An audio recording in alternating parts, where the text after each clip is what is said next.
Let me tell you what kind of a system we have here in these United States. Some of this might apply to you, non-United States people. If you ask people in this United States, you walked up to an average citizen and you said, "Hey, average citizen." And that citizen would say back to you, "Why are you calling me average?" And you say, "It doesn't matter. This is just a story. You're not even real." And then the guy says, "Okay, what's your question?" You say, "Well, average citizen, what kind of a political system do you live in the United States?" And that person would say, democracy.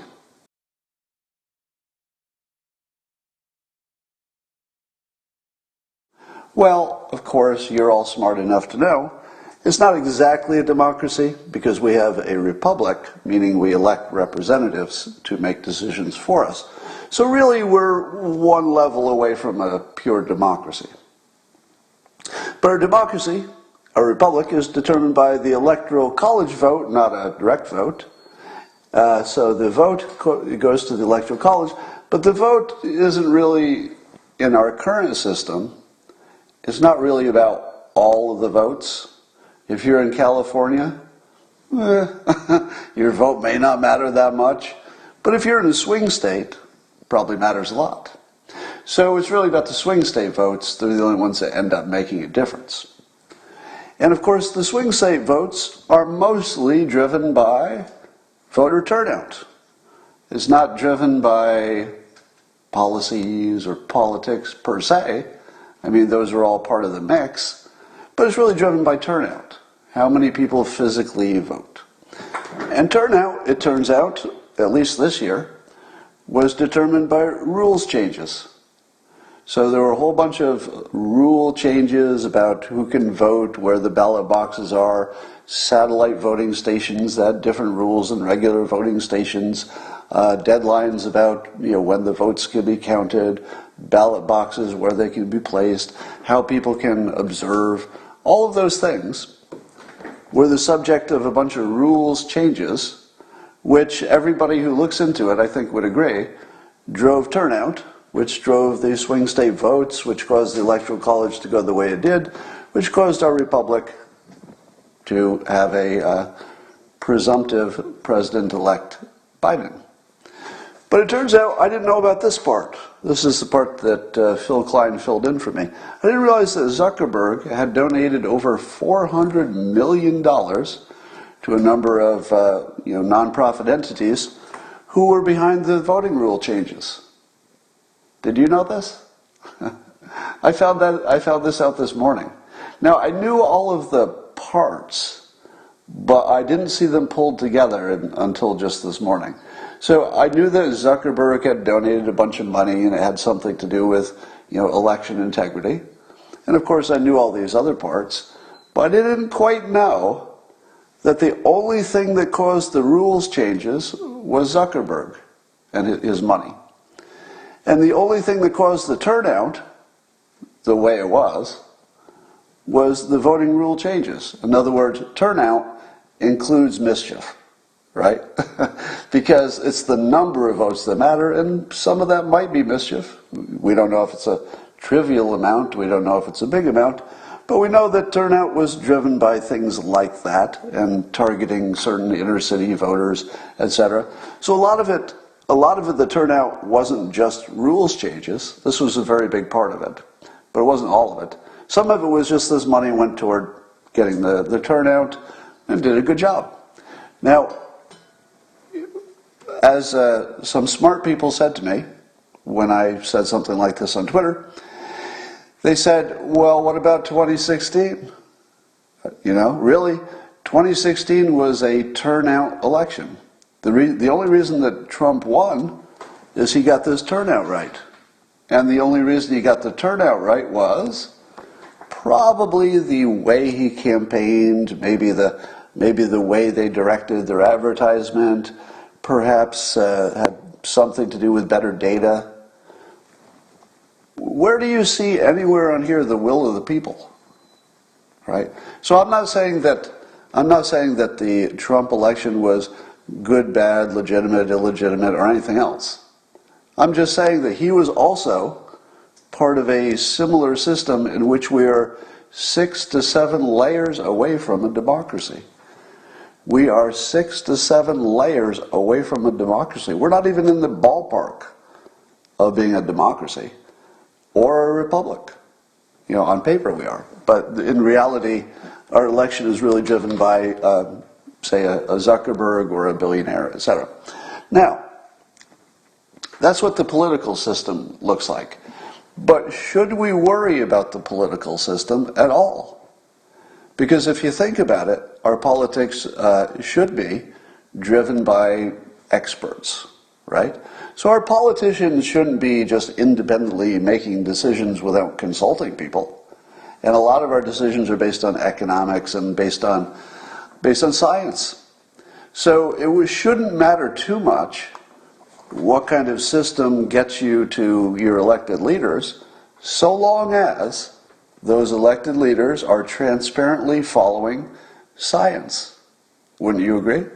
Would it matter if you had a Democrat who followed the science or a Republican who followed the science? As long as it was the same science, they'd have the same decisions. Same with economics. If they followed the experts, wouldn't it be kind of similar? No. No. Of course not. No. Here's why. Let's say you wanted to trust the science. Everybody tells you should trust the science, right? But how do you trust the science? You didn't do any science. How much science did you do this year? Do you remember that randomized control study you set up and operated on your own? No. I didn't do any science this year. You didn't do any science. I didn't even directly observe any. Did you watch any science experiments being conducted? I didn't. I've never seen any science. Indeed, I would say I've never seen science in my life, except maybe, in a science class in school or something. No, what we see is what these scientists tell us happened when they were doing science. So here's your problem. Scientists are, and a lot of you don't know this, but they're actually human beings. And human beings are, okay, here's a little quiz. Fill in the blank. Human beings are, and your two choices are A, reliable, or B, unreliable. All right, there's your test. Human beings are reliable, or B, unreliable. Yeah, most of you got the right answer. That's right. They're unreliable.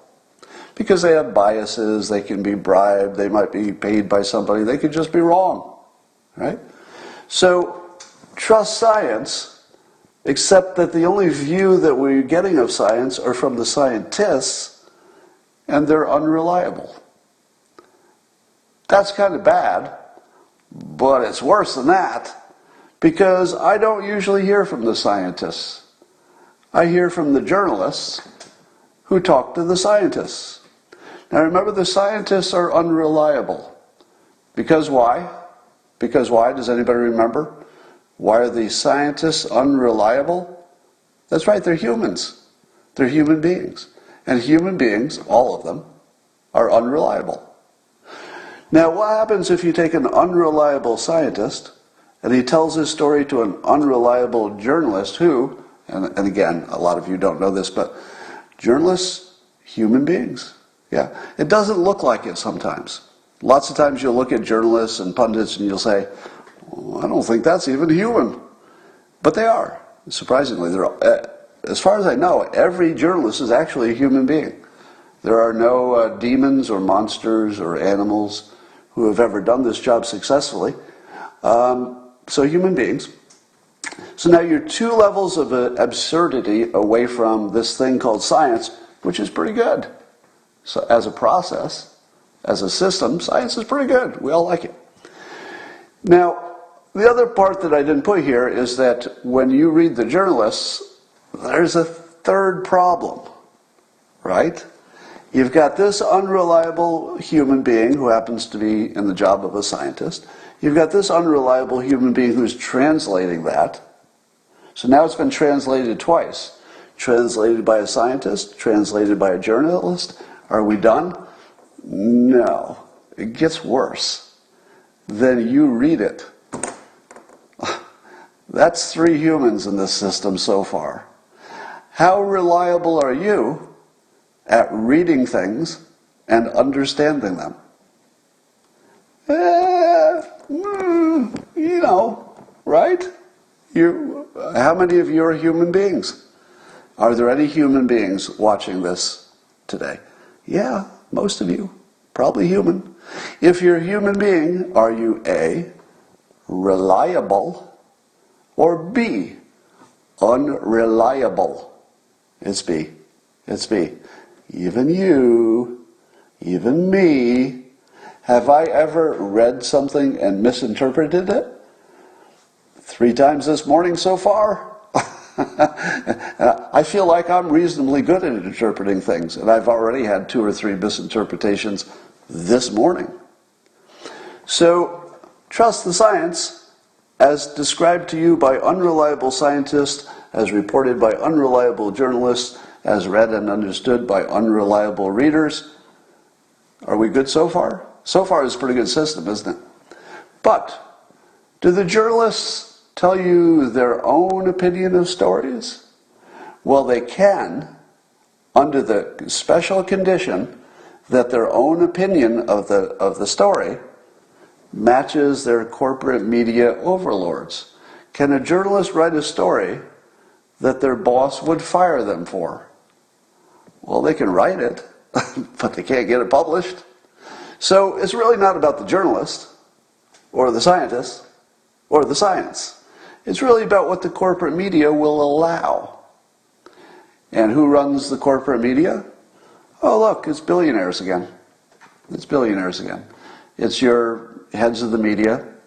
And, of course, it's advertisers. I'll just put Big Pharma in there as a representative advertiser for a lot of stuff. So, this is our system. And what the Democrats tell you every day is that you should trust science. Trusting science might be the dumbest thing that's ever been said. You've never seen science. You've only seen unreliable people talk to other unreliable people that you've then unreliably filtered through your own brain. And even that's not anything, because it came from the corporate media, so you don't even see the whole story. Right? So that's your system. Let us review. We've got a political system in which the will of the people is completely irrelevant. In this particular example, Zuckerberg probably was the only one who voted this year. Let me say that again. In all likelihood, from a practical perspective, the only person who voted this year was Zuckerberg. Let that sink in.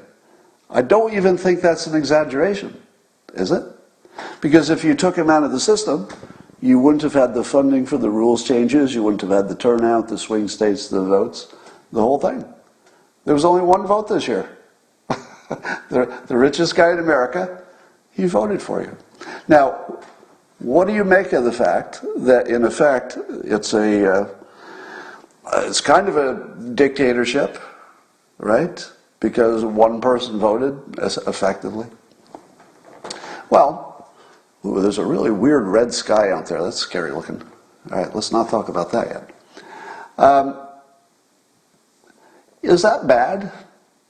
You know what's interesting about this is I couldn't decide how much I cared. If you told me generically, hey, a billionaire is running the country, your republic and your democratic system are all just illusions. If you told me that generically, I'd say, that's bad. That's really bad. Because you don't want a billionaire, in control of everything. But what if the billionaire happens to be Mark Zuckerberg? You have a specific billionaire. He's not every billionaire, he's just Mark Zuckerberg. Here's the interesting thing about that. If the country of the United States were managed and led as well as Facebook, would we be better off or worse off? We'd be better off. I'm not saying we should turn over the country to Mark Zuckerberg. That feels like a little dangerous idea, right? So I'm not advocating it. But the truth is, if you're being a little bit objective about it, if you had a choice of 2 systems, one our current messy system with God knows what flaws, or you say just for a while, maybe not permanently, but for a while, Mark, you're pretty good at running big organizations. You're super smart. I feel as if you care about the country. Could you just run it for a while? What would happen? I don't know that you'd get a worse result. So I'm not sure that we should panic over any of this. Because Mark Zuckerberg's actually a smart guy who knows how to get stuff done, and I don't think he has bad intentions, do you?